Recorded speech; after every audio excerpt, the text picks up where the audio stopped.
নমস্কার বন্ধুরা, ম্যাজিক কিচেনে তোমাদের সবাইকে স্বাগত।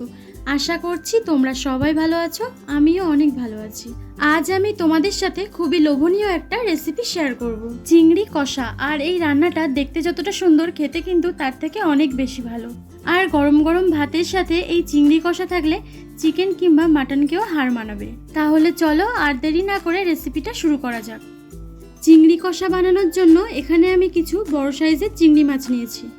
মাছগুলোকে ছাড়িয়ে পরিষ্কার করে নিয়েছি। এবার এর মধ্যে সামান্য লবণ ও সামান্য হলুদ দিয়ে ভালো করে মাখিয়ে নেব। নুন হলুদ ভালো করে মাখিয়ে নিয়ে চিংড়ি মাছগুলোকে 20 থেকে 30 মিনিটের জন্য রেখে দেব। এবার এখানে আমি একটা পেস্ট তৈরি করে নেব। তার জন্য বাটিতে দিয়ে দিচ্ছি স্বাদ মতো লবণ, 1 চা চামচ জিরে গুঁড়ো, 1/2 চা চামচ গোলমরিচের গুঁড়ো, 1 চা চামচ লঙ্কার গুঁড়ো ও 1 চা চামচ হলুদ। গুঁড়ো মশলাগুলোকে ভালো করে মিশিয়ে নিয়ে জল দিয়ে একটা পেস্ট বানিয়ে নেব। মশলার পেস্ট বানানো হয়ে গেছে। এবার চলো রান্নাটা শুরু করা যাক। প্রথমে কড়াই গরম করে কড়াইয়ের মধ্যে দিয়ে দিচ্ছি 2 চা চামচ তেল। তেল গরম হয়ে গেলে তেলের মধ্যে নুন হলুদ মাখিয়ে রাখা মাছগুলোকে দিয়ে উল্টে পাল্টে সুন্দরভাবে ভেজে নিতে হবে। মাছ ভাজা হয়ে গেছে, এবার মাছগুলোকে তুলে নিচ্ছি। এই তেলের মধ্যে আমি আরও 2 চা চামচ তেল দিয়ে দিচ্ছি। এবারে দিয়ে দিচ্ছি 1 চা চামচ গোটা জিরে, একটা মাঝারি সাইজের পেঁয়াজ কুচি ও 1 চা চামচ রসুন বাটা দিয়ে ভালো করে ভেজে নেব।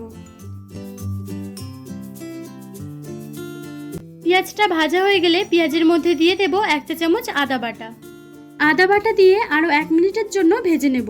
পেঁয়াজ আদা রসুন ভালোভাবে ভাজা হয়ে গেলে আমি যে মশলার পেস্টটা বানিয়ে রেখেছিলাম সেটা দিয়ে দেব। আর অল্প জল দিয়ে মশলার বাটিটা ধুয়ে দিয়ে দেব। এবার মশলাগুলো পেঁয়াজের সাথে খুব ভালোভাবে মাঝারি আঁচে কষিয়ে নিতে হবে। মশলা থেকে তেল ছাড়া পর্যন্ত মশলাটা খুব ভালোভাবে কষিয়ে নিতে হবে। 3 থেকে 4 মিনিট মশলা কষানোর পর মশলা থেকে কিন্তু তেল ছেড়ে দিয়েছে। এবার ভেজে রাখা চিংড়ি মাছগুলোকে দিয়ে খুব ভালোভাবে মশলার সাথে কষিয়ে নেব।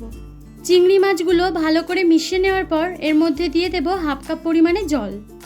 জলটা এই রান্নায় খুব বেশি লাগবে না, কারণ এই রান্নাটা একটু মাখামাখাই হবে। সব কিছুকে ভালোভাবে মিশিয়ে নিয়ে এর মধ্যে 3টে কাঁচা লঙ্কা দিয়ে ঢেকে দেব। তারপর 10 থেকে 15 মিনিট কম আঁচে রান্না করব। 15 মিনিট পর ঢাকনাটা খুলে দিচ্ছি আর রান্নাটা প্রায় হয়ে এসছে।